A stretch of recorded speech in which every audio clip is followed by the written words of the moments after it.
out of state for master's degrees in higher education. We want to jump right into our conversation by letting the fellows introduce themselves, talk about their experiences, and then if there are any questions, we'll address those at the end. So first, we're going to start with introductions. Cynthia, do you want to take it away? Yeah. So, hi, my name is Cynthia. I am originally from Napa and moved up here to Chico in fall of 2021. I'm a psychology major with a minor in ethics, justice, and policy. And in the fall, I'll be going to Cal Poly San Luis Obispo, where I am going to be part of the MS in higher ed counseling and student affairs. And I got an assistantship there with the Mustang Success Center doing academic advising. So I'll be working with first-year students. Hello, everyone. My name is Alan David Turner. My hometown is Sacramento, California, so not too far from Chico. My major currently is sociology, and I decided and committed to go to Northern Arizona University in Flagstaff. I'm going to be getting a master's in student affairs counseling, and the assistantship I was able to obtain is a campus living initiative and partnerships GA position, so I'll be working in housing.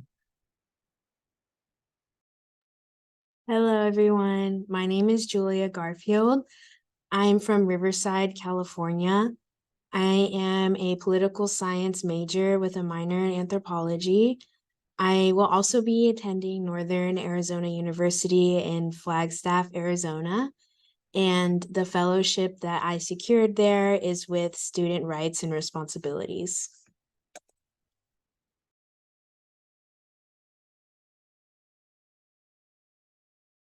Go ahead, Vanessa. Hi, everyone. My name is Vanessa. I am originally from Colusa, and I'm double majoring in animal science and Spanish. I will be attending the University of Loyola in Chicago in the fall. Hi everyone, my name is Leslie and I'm originally from North Carolina. I'm majoring in multicultural and gender studies with a minor in intersectional Chicanx and Latinx studies. I recently just committed to San Diego State University to pursue my master's in post-secondary educational leadership and student affairs.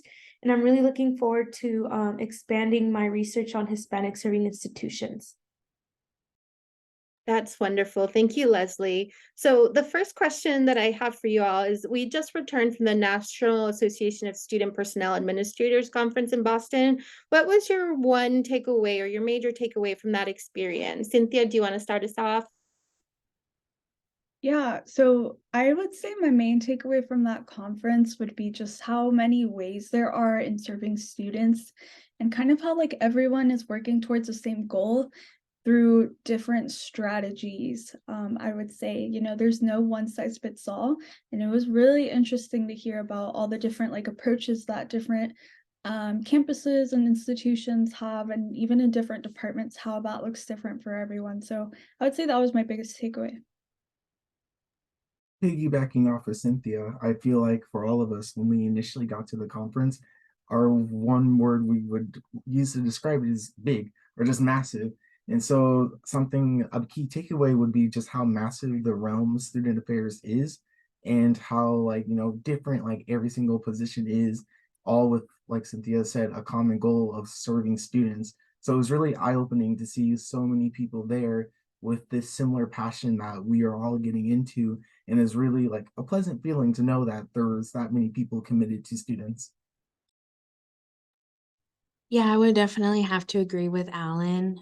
It really made me feel secure and happy and looking towards the future where my career is involved in such a grandiose, like on such a grandiose scale with so many people who are that passionate about it, and getting to meet those kinds of professionals there. I would say that would be the biggest takeaway for me, is just seeing how huge the world I'm stepping into is.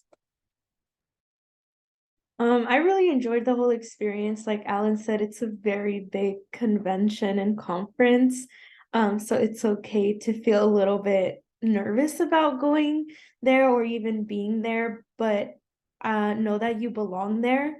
And I think that's a huge takeaway that I had from the conference, is that I went in feeling a little bit nervous, experiencing imposter syndrome, but I came out leaving very confident, knowing that I can go into this profession and that I can make a difference, and also having a new support network within this field work. Wonderful. Thank you all for sharing that. So the history of NASPA at Chico State has, or the NUF program at Chico State was revived, and then it kind of fell away, and then it was revived again about 2 years ago by our former director here at the CCLC, Malcolm J. McLemore, for about 2 years. So you are, I think, the second class that he instituted this program with. So for you all, how has participating in the NASPA program, the NUF program, and being a fellow helped you on your journey to graduate school? For me, I would say that it helped in the most part, almost in, yes, it was helpful in finding resources, but it was, I think, even more so important that we were all kind of doing it together, so that I wasn't alone in my experiences. And as we've talked, in our meetings and stuff like that, a lot of the same feelings and issues like imposter syndrome and like our financial troubles and stuff like that come up. And it's just really, really comforting to know that like I didn't have to go through that alone, and that, we've all been there to support each other throughout this.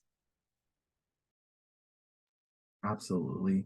I feel like for me in my own personal experience, from a lot of my like classes and like utilizing the career center, grad school seemed like the next option, but it was because your bachelor's is like a high school diploma. Like everyone's getting their bachelor's, so you have to go to grad school. And I feel like from outside sources, it seems really artificial. Like, okay, I guess I gotta go to grad school next. But the NASPA program definitely made grad school seem more like of a passion for me and something that I can do and something I can be passionate about pursuing. And like Cynthia mentioned, like being in that space and watching everyone along this journey, like all of us looking at our resumes together, all of us having our like statement of purposes together and slowly developing as a team and growing together. That was like a really good experience. And through like the NUF program, so many opportunities have like opened up for us, like in grad school, where if we just did it all by ourselves, who knows what could have been done. Like we've been able to get internships over the summer. We've been able to go, we're about to attend like leadership institutes. We were able to go to Boston. And so NASPA has been able to make our grad school journey that much grandiose and bigger, rather than just, this is the next step, this is what I'm going to do. So I really do appreciate the NASPA program helping in that way.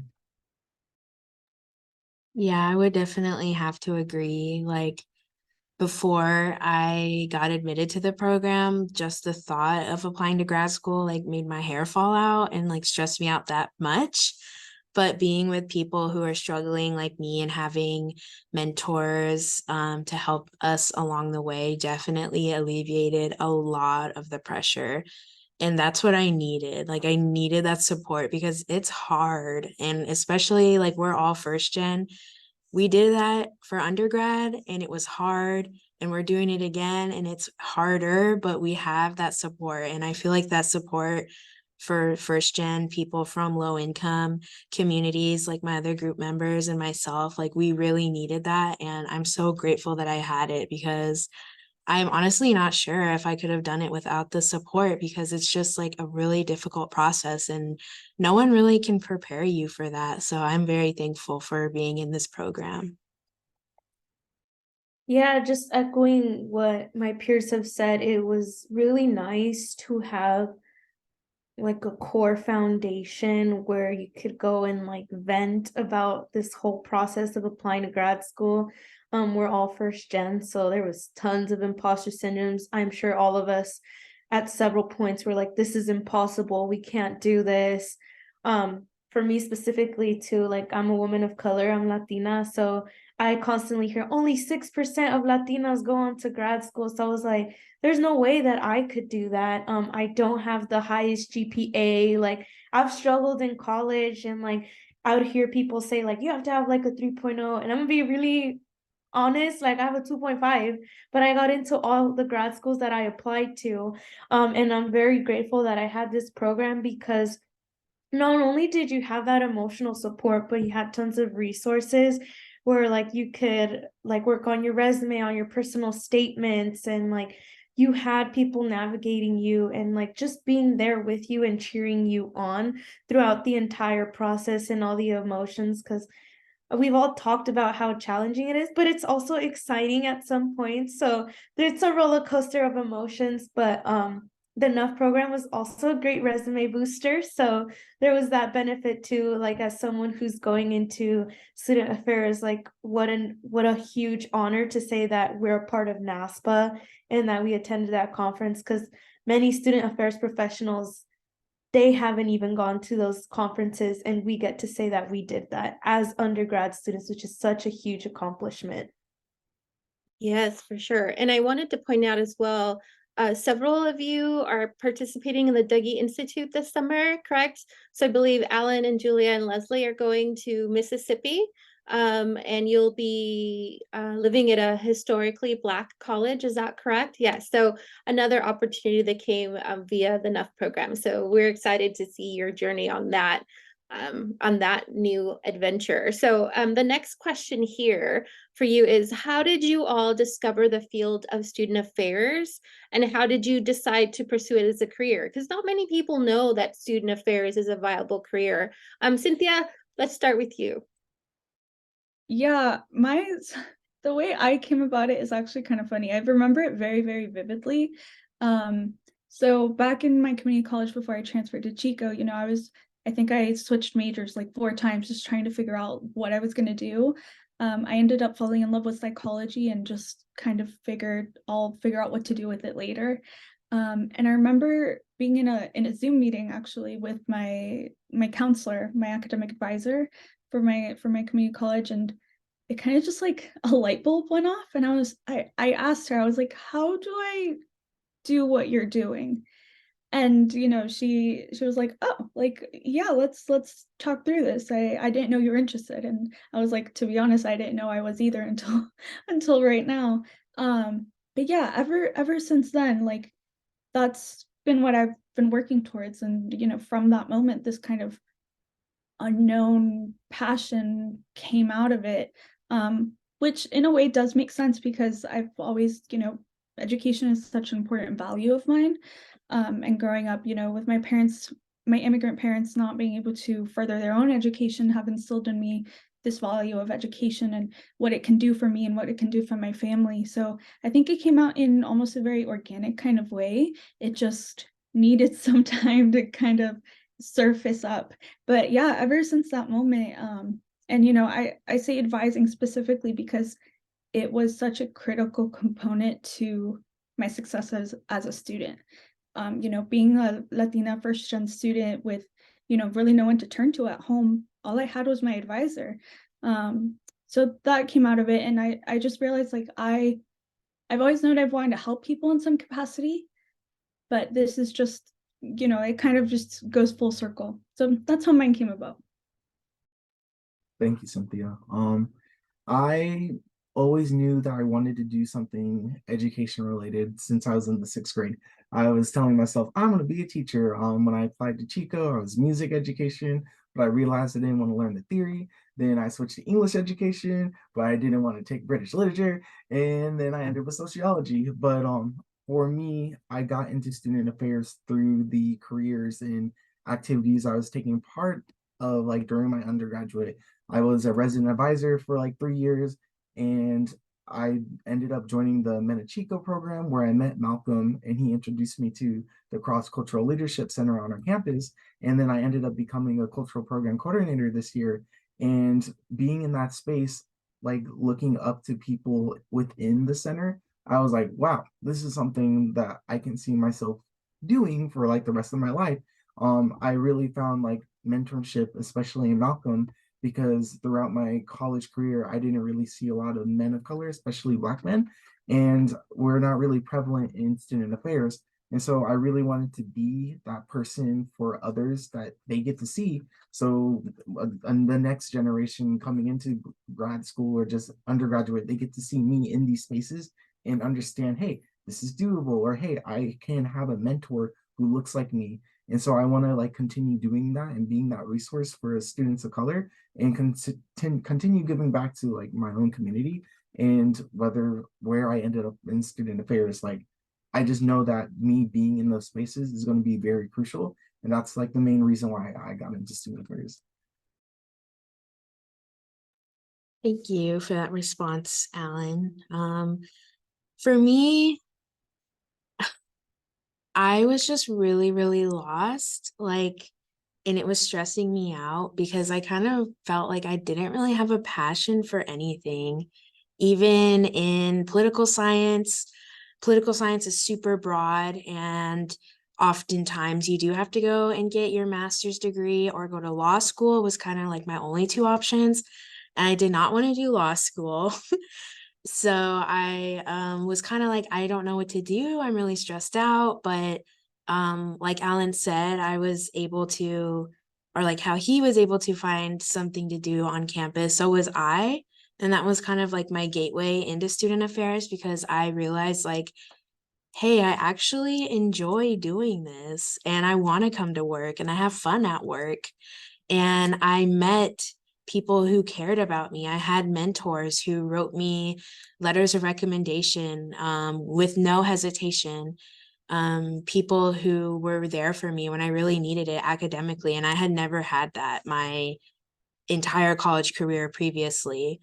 And that really kind of enlightened me into the student affairs world. And I also have amazing mentors at the CCLC now and through this program. And I would have never really had that if I had not broadened my horizons and applied for jobs on campus, and really found my passion in working for students at like higher institutions.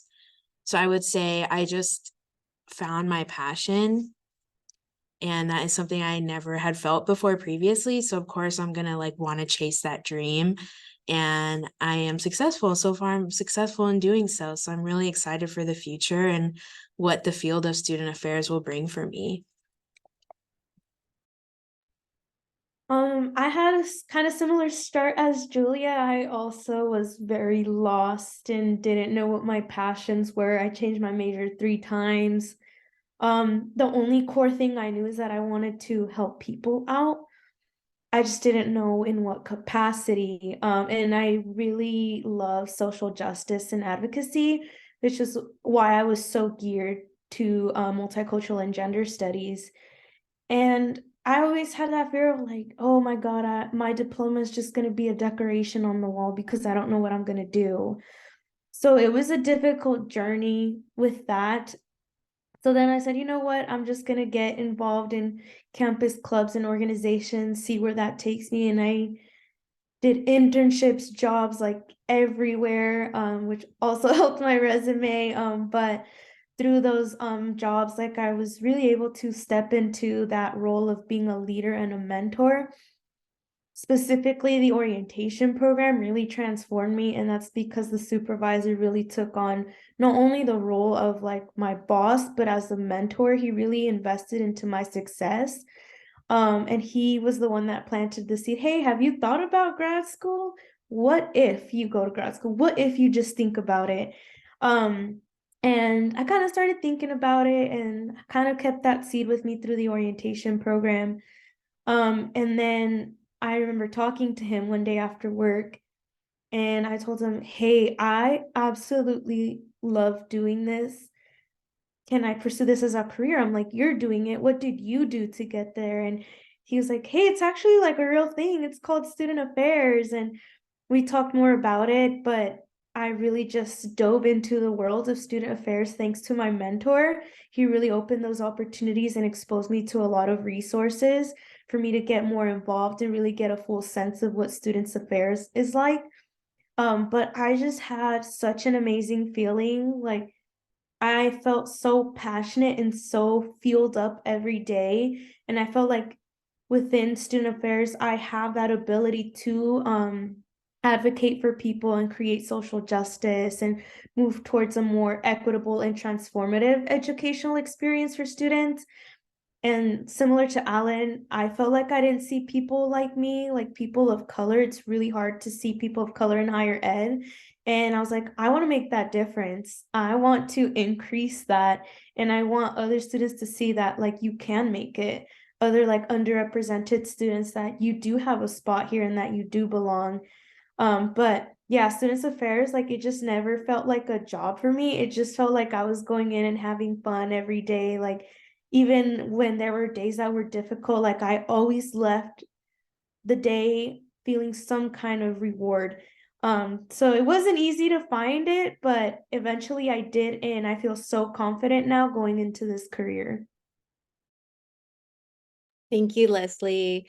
So our final question is, what is your best advice? You all are at the end of your undergraduate journey, about to set off on all these amazing places in state and out of state. So what is your best advice for students who want to pursue graduate school and perhaps work in student affairs someday? And Cynthia, let's start with you. I would say the best advice I would have for a student like thinking about applying is just don't let the fear take over and the doubt, because there's gonna be a lot of that throughout the process, and you know, you kind of have to put in the work to work through that. And you know, again, a program like NUF is so crucial in kind of overcoming that and making sure that, hey, you're not the only one feeling this. Like, look, you're in a room full of people with all your peers who are going through the same thing. Let's work on this. So I would say don't let the fear and doubt take over. And then I would also say, like, get involved as much as you can. The people you're going to meet are amazing, especially at Chico State. All of the people I've met through working at Chico State, I interned for academic advising, and I'm a student rep for GI 25. The amount of people and just connections and support that I've had throughout this whole process have been amazing. So just know, like, you don't have to go through this alone, and just seriously, like, don't let the fear take over, and like connect yourself with others. Following up with just not letting that fear take hold of you, also just not undermining yourself and your abilities as a person. We are all also unique with our own different experiences. Some of us might, oh, I was involved in this for this many years, or some of us are just starting our, like, journeys in student affairs. And I think it's important for none of us to undermine that and where we are in that process. And don't be scared to, like, commit and try to pursue graduate school. All of us were surprised about the success we've been able to have. Like, a lot of us got into some really good schools. Some of us are getting into San Diego, Boston. Like, we've been able to do amazing things as a cohort.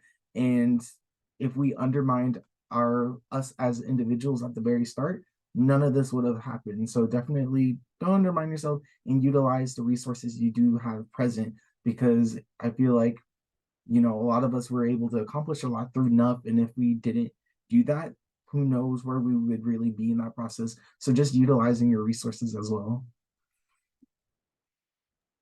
Yeah, I would definitely have to agree with Alan and Cynthia. Just remember that you deserve to be here and you worked hard to be here. And don't let grad school scare you, because you made it this far and you're doing amazing, and you are strong enough and resilient enough to go through grad school and apply and get the positions, make the connections. You can do it. Like, even I still struggle with feeling like I can't do it, but I know that I can, because I made it this far. I'm in this program. I have these mentors. I got the positions that seemed like, oh, no way, I'm not experienced enough for that. Oh, I don't have this, I don't have that, but I still got it. And if I let that fear control me, I would still be sitting in the library figuring out, what am I going to do with my political science degree?